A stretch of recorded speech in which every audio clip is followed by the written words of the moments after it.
Hey, everybody, it's Dr. Kevin McGovern, and it's time for another Velocity RX podcast. I have a very special guest today, my friend, comrade, fellow coach, Mike Frary, who's with us today. Today's topic is going to be on pitch count. So, a couple things. I awoke this weekend with two texts from Mike Frary. One was showing me a picture of a person who worked with me, and I told the parents that I didn't like his mechanics. They decided to go seek alternate care, and I saw the person in a long arm Bledsoe brace, which is indicative of post Tommy John surgery. And then today, I woke to a text from Mr. Ferry telling him that a player that he knew threw 127 pitches in a JV game as a freshman. I thought that Mhm. was alarming, Michael. So I went to Twitter and I said, "Oh my God, this happened." So I was waiting for, arrest the coach, throw the principal in jail. Oh my God. But Mike, I got to tell you, incredibly mixed reviews. Some, yes, were on that. Isn't the rules, blah, blah, blah. But some were like, suck it up. Only the fastballs, some comments were only the fastballs bother the arm. It's building strength. Kids don't throw enough. Pragmatic, like all this stuff. And I was just like, oh my God. Yeah. And then go back to my main issue is that these arm injuries are a choice. They're a choice at this point. I don't know what else to say. Yeah. Well, I'll tell you, all those things that these people mentioned in the comments, that's all the more reason why you don't go and throw 127 pitches on a 52-degree day in April for a junior varsity game that means absolutely nothing, right? So, yeah, all things being equal, like mechanics are flawless and we're not facing a huge arm injury epidemic. Yeah, maybe 127 pitches isn't that bad. People just do it, right? But you hit it right on the head. Kids don't throw enough. That's it. So they don't throw enough. So you don't throw them 127 pitches on the one day that they're throwing. Like that's, and I can tell you that I have yet to see, and I'm sure you have yet to see, a high school pitcher or player for that matter with healthy arm mechanics. It No. doesn't exist. And It just not doesn't only exist. that, I mean, I go deep. I mean, how about just healthy movement, right? Right. I mean, when you were growing up, as unfortunately a Red Sox fan, you could mimic every player's stance, every player's pitch mechanics. I Still can do can. that with the New York Yankees. But kids don't do that today. We don't see kids out playing, right? No. Because why would you play when on an 80-inch screen I could be, Ronald any, Acuna. yeah, I could be Mookie Betts, I could be Shohei Ohtani, right? Right. So, and then the only time they are moving is really for an organized activity. And I mean, I think kids now, I've been doing this for 30 years.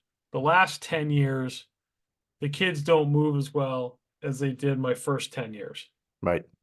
right? Right. They just don't have, and I mean like squat, lunge, Yep. instinct. Like they really need to be taught a lot of basic movement that I don't remember us having to learn, No, we figured it out on our own, right? after, with hours of, you know, free range practice, right? Right. This, Right. it's just a different world. I mean, there were days when I would just go out with my baseball glove and I'd have a lacrosse ball or one of those like firm rubber balls or even a tennis ball sometimes. And I would go down to this park was near my house, had this giant wall. And I would pitch like a game, a simulated game in my head. We had a little square there. And then, Yep. every once in a while I'd pretend the batter made contact and I'd throw a fly ball off the wall, whatever, right? And so, even without buddies to play with, you don't need nine guys to form a team and find another nine guys to play against. You could go do your own thing, but kids don't do anything like that anymore. I mean, absolutely anything. And it's not like they're not doing anything, Kev, though. Like their schedules are jam packed, but it's all Oh my organized God. Yeah. stuff. Crazy. Yeah. All kinds of stuff. All organized stuff, though, all organized all the time. So they go from school, they go to karate, then they go to basketball practice, and Yep. then they go to, Russian math class or whatever else that they got going Yep. on. And it's like, it's It's a whole bunch of, and they're just not allowed to go out and just find themselves athletically anymore. No. So, one of the things that came up, there were a lot of chatter about rules and pitch count. And you and I have talked pitch count for many years, and you have developed one of the more ingenious pitch count things that we'll definitely talk about. But we know the problem with pitch count, right? It's just an arbitrary number. Mhm. It doesn't take, I'm always arguing one pitch could be too much. One pitch could be too much for little Johnny.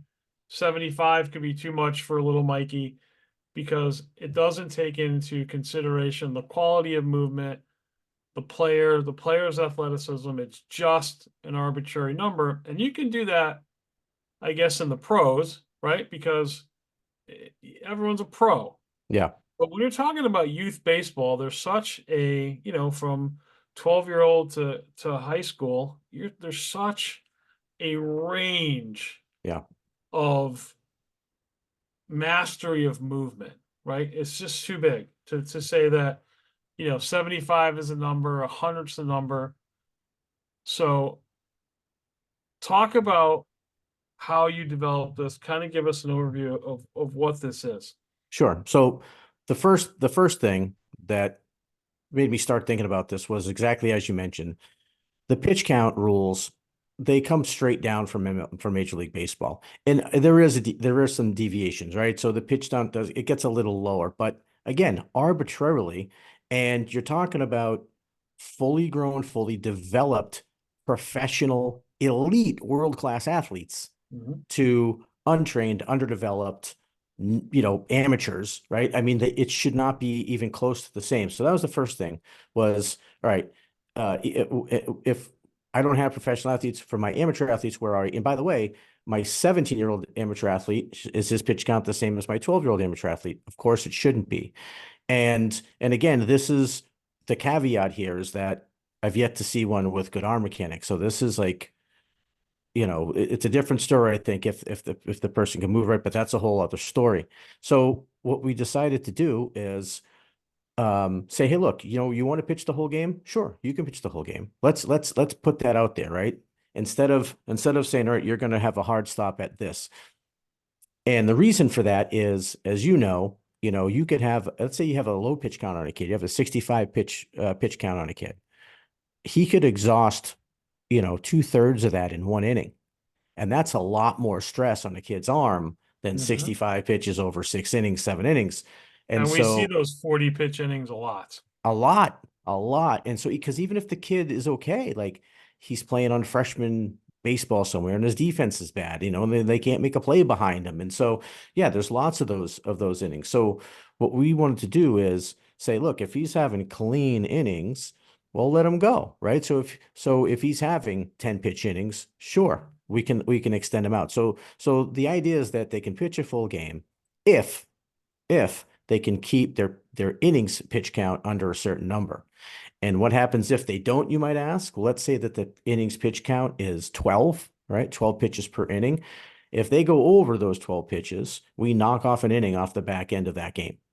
So if he's going out there to pitch 6 innings, and in the first inning he exceeds 12 pitches, he's now only allowed to pitch 5 innings. And then if the second inning he goes over 12 again, he's now only allowed to pitch 4. We keep shortening it so that it's not just this hard stop. We have you can plan for it. The kid knows he's incentivized for it. The team's incentivized for it. They want this kid on the mound. They're going to make plays for him. So it's a more, I think, cohesive way to do it, and it's more systematic, right? I mean, it makes more sense. And by the way, they might not start out on 12. We also take into consideration where we are in the season. Their Mhm. first outing, they may be on an 8 pitch per inning pitch count, right? And again, we're not going to yank him after those 8 pitches if he exceeds it, but we're going to, knock an inning off the back. If he doubles it, we're knocking 2 innings off the back, right? We also do have, one thing is we do have one sort of hard count pitch limit too. If they throw 35 pitches in an inning, for instance, then they're coming out. But so that's the gist of it. There's a lot more that go into it. We consider the weather and the kid's history, all of those things. Right. So to sum up, you look at each game So little Johnny's pitching, and it's a 6 inning little league game, and you're gonna say he's got, just for math's sake, 60 pitches. So if he went 10 per inning, you're gonna let him go the whole game. Yep. He goes 10, 40, Hmm. he's coming out after 3 innings. Yes. And that makes tremendous sense, because you see that obviously if you're throwing 40 pitches in an inning, two things are happening. One, or a combination, you're not effective, or you've got poor defense, or a combination of both. Right. But there's no recovery time. No. 40, and then you go into the dugout, and your team makes quickly 3 outs, and then you're back on the mound in 10 minutes throwing 40 pitches. Bingo. And that's a huge one, right? Because that's what we would see. I would see kids go out and let's say that, let's say it's June by now, right? And maybe their pitch limit's up to 85 pitches a game. Again, not my system, but in some other, the general way of doing it. And they throw 40 pitches in the first inning. He's going back out for that second, and in their coach's mind, unless he throws another 40, he's going to go back out for the third. And so just imagine anyone that's played baseball making 40 throws, let alone 40 full, max effort pitches. For that's going to wear a lot in your body. Now you go sit down and you start to tighten up, and you're supposed to go back out there and do that again. That's not even including the warm-up pitches. I mean, it makes absolutely no sense. Absolutely no sense. And that's why having this arbitrary, just max tally number is, in my mind, it's just very short-sighted. Yeah, we can argue that the pitch count has its merits, but It's better than nothing. Yeah, it's better than nothing, but it certainly hasn't stopped arm injuries like maybe it was intended to do. No. But you and I have been talking about this for a while, and we've toyed with the idea of getting something done, but anytime you kind of go against baseball's written tablets, you get shunned. But adding my 2 cents to this is the pitch count again is an arbitrary number. It doesn't take into consideration the player's movement. It doesn't take into consideration the player's health before he gets on the mound, between innings. There's no measure, right? We're not measuring anything. And certainly in game, right? How's his range of motion? How is his strength? If he goes and throws 35 pitches and you go and muscle test him and he's got nothing, and you send him back out there, but it's only pitch 47, he's going to get hurt. Yeah. Yeah. Right. So, we have talked about having in-game, pre-game, warm up, right after warm up as a test, and between each inning, there's a quick 1 or 2 tests that besides looking at the mechanics, there's like 2 tests that would take less than 30 seconds to administer that would give the yay or nay for a player to go back out there. And it's insane that we're not doing it's that. time that we, maybe make a course to get this moving forward. But yeah, right. There has to be. I mean, to your point earlier, right? And for people that are watching and listening to this, if you could just imagine, use your imagination for a second. You have 2 pitchers, they're both 12 years old, and you've seen 12-year-old kids. Some kids can be 5'6", 5'7" when they're 12. A lot of them are 5 feet, 5'3", right? You got 2 12-year-olds. One of them is tall, one of them is short. The tall one, okay, throws 15 miles an hour harder than the short one. The shorter one throws and never gets his back leg forward of the rubber every single time he pitches, right? And so he's all arm versus the other 12. I mean, there's so many variables here that you have to look at, and that can injure a kid. And so again, so having that one, number across the board for both of those guys, So it's just not having this isn't going to necessarily save as many injuries as looking and testing, right? correct. And if we're in the business of, saving arms, the pitch count system has to be updated, especially for young, pre-college baseball pitchers. It just has to be, because it's not working. We're seeing too many injuries every single day. We're seeing,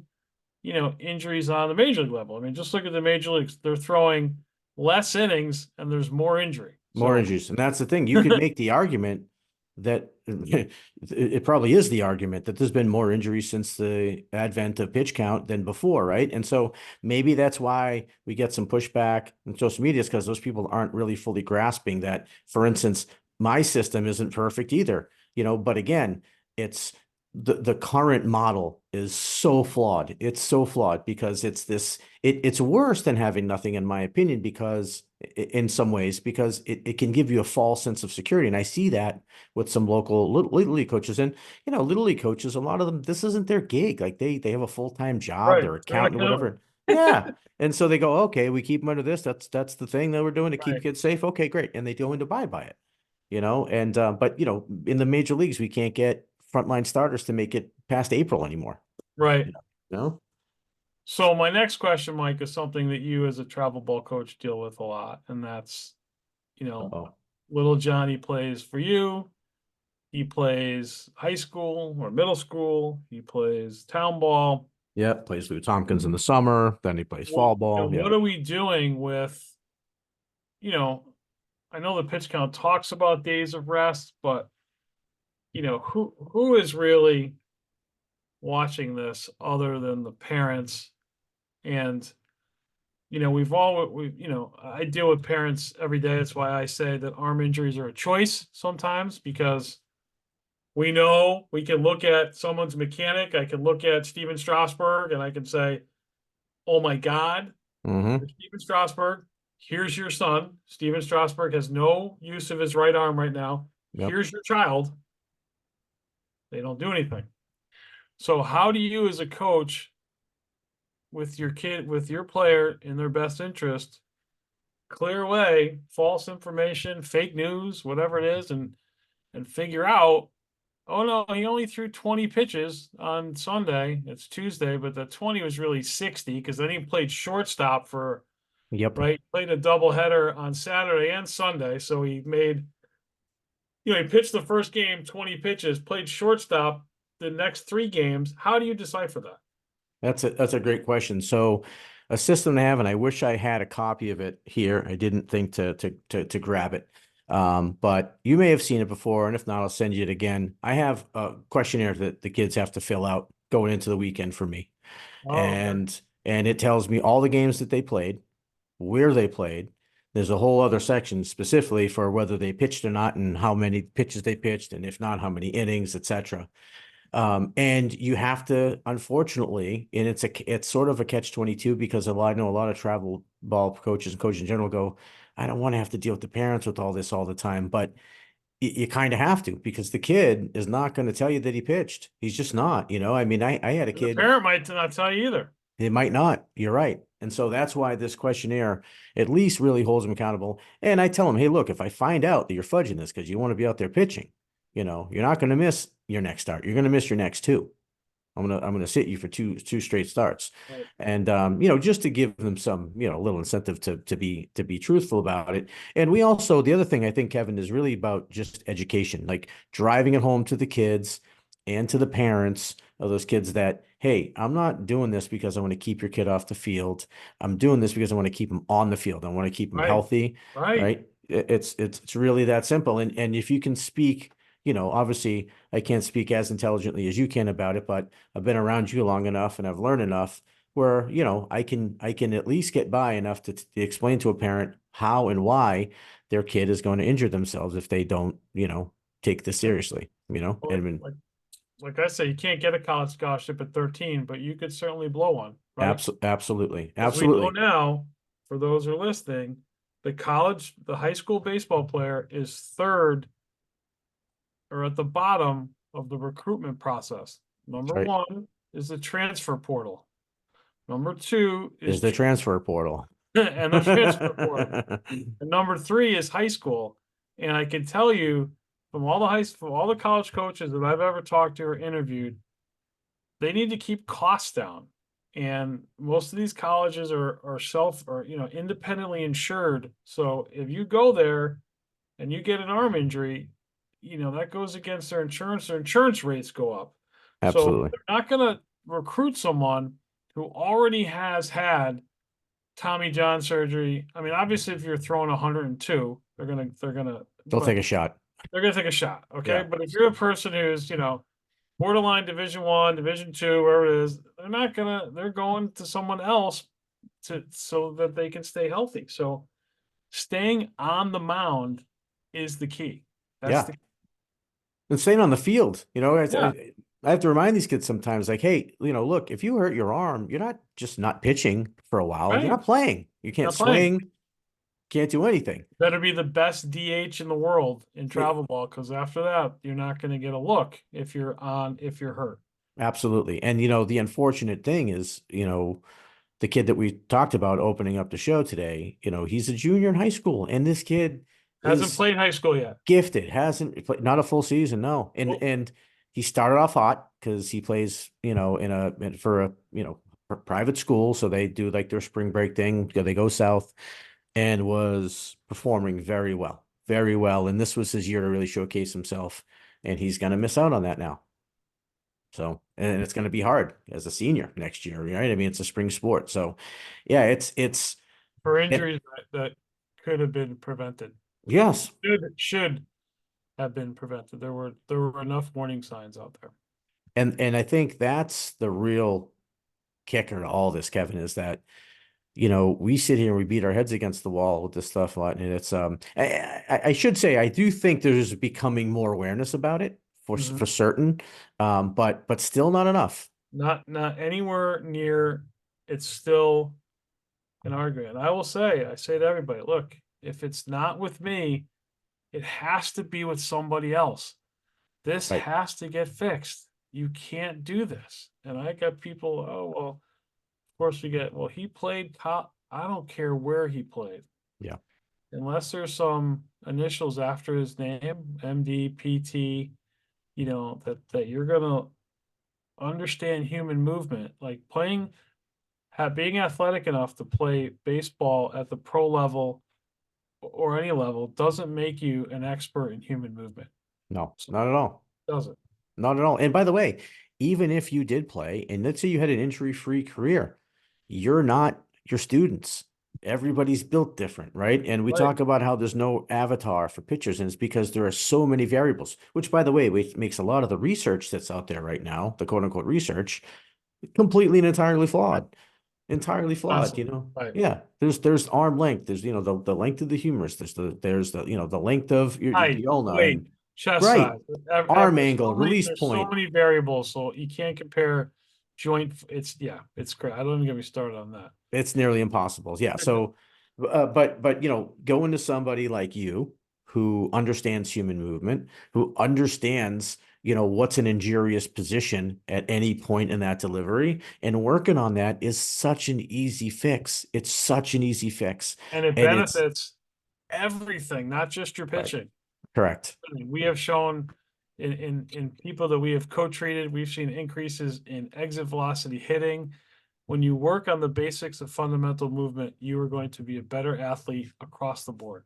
I had a kid this year who not only do we increase his exit velocity when I really taught him posturally how to hit, he comes in one day and he was a little late for practice, and he was telling me all about his hockey. And so I was late. He had a hockey game. He's like, dude, my slap shot is insane now because Right. how he moved, like he wasn't squatting going into a slap shot. I'm like, yeah, exactly.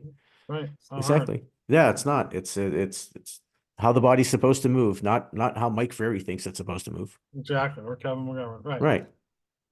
Well, Michael, thank you very much. That was very insightful. I'm going to get this out to my audience. Hopefully they act on this. And we really should get this pitch count coaches course live and published so that we can help more people. I think it's time. It really is. I think the enough people are interested at least now, finally. Yes. Well, thanks for coming on the show. Thanks for having me.